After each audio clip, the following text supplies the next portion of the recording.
Well, the Prime Minister has brushed off a demand from the United States to massively boost defence spending. The US Defence Secretary Pete Hegseth says he told Defence Minister Richard Marles last week that Australia needs to lift expenditure to meet 3.5% of GDP. But Anthony Albanese says Australia will spend what it needs to develop the military hardware it wants, rather than simply setting a figure. Foreign Affairs reporter Stephen Gedges joins us now. Good afternoon, Stephen. How much more money would Australia need to spend to meet this benchmark, and why has this figure only come to light now? Well, billions is the short answer. Australia spends in the high 50s every year, so, around that 58 billion or so a year, maybe 60 billion, depending on how you carve it out. To get it up to 3.5%, which is almost $100 billion a year, you're talking about something in the order of $40 billion extra a year. Now, there's no way that Australia would be able to do that immediately, and the US hasn't set any sort of specific timeline that it would like to see. But either way, if you're going to reach that sort of benchmark relatively quickly, we're talking about tens of billions of dollars a year in additional spending that would have to be found. That is, unsurprisingly or obviously, a huge sum of money.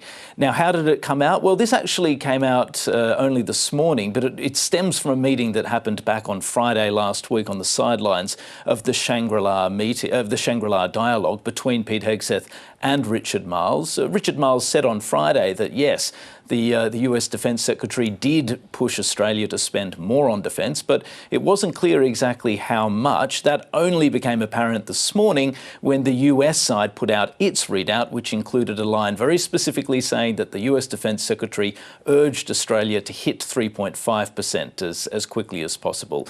So in a sense, this is a little bit delayed, but we're getting perfect clarity now about exactly what the US wanted and what they put to the Defence Minister at Shangri-La. Yeah, so Stephen, how has the Prime Minister responded to this? Look, the Prime Minister hasn't directly criticised Pete Hegseth or the United States in any way, but he has, I think, essentially brushed off this request. He says what they want to do is not necessarily nominate a figure, as the opposition did at the last election, but instead look at what Australia needs and then commit to that expenditure. In other words, he's suggesting, or not, not stating outright, but suggesting that the United States' approach here is putting the horse behind the cart. So the Prime Minister's argument is, look, we're already boosting expenditure to about 2.3%. That's an additional 10 billion or so that we're finding. And he doesn't seem particularly impressed by what the US is doing here, saying in the end, this is a decision for Australia. Let's take a listen to what he had to say. What you should do in defence is decide what you need, your capability, and then provide for it.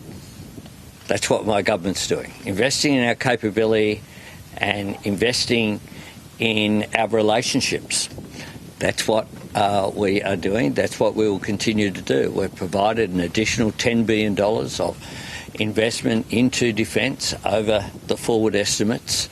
We're continuing to lift up. That adds up to 2.3% of GDP is where defence spending will rise. What we don't do is do what the opposition did during the election campaign, where they announced an amount of money. They couldn't say where the money was coming from, and they couldn't say what it was for.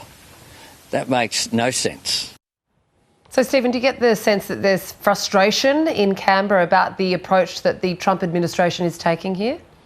Yeah, absolutely, Catherine. There is a level of frustration. I've spoken to a couple of people in Canberra this morning who are a little bit frustrated by the approach the Trump administration is taking.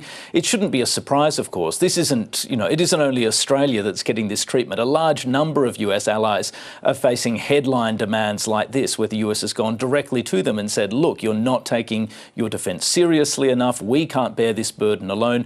You need to increase it to X%. We've seen that with a number of countries, particularly in Europe and also US allies in North Asia. So Australia isn't getting singled out here, but it's still causing a bit of frustration. A few officials have said it's just not helpful for the US to put figures out like this, particularly when there are inherent contradictions. Bridge Colby, another senior Pentagon official, said it should be 3% just about 6 or 8 weeks ago. So there isn't even absolute consistency from the Trump administration on what this figure should be. That doesn't mean, though, Catherine, that there's that the need to increase defence spending is absolutely rejected. There is also simultaneously an acknowledgement, including amongst people in the government, that the current increases probably aren't sufficient and that there will probably have to be additional expenditure.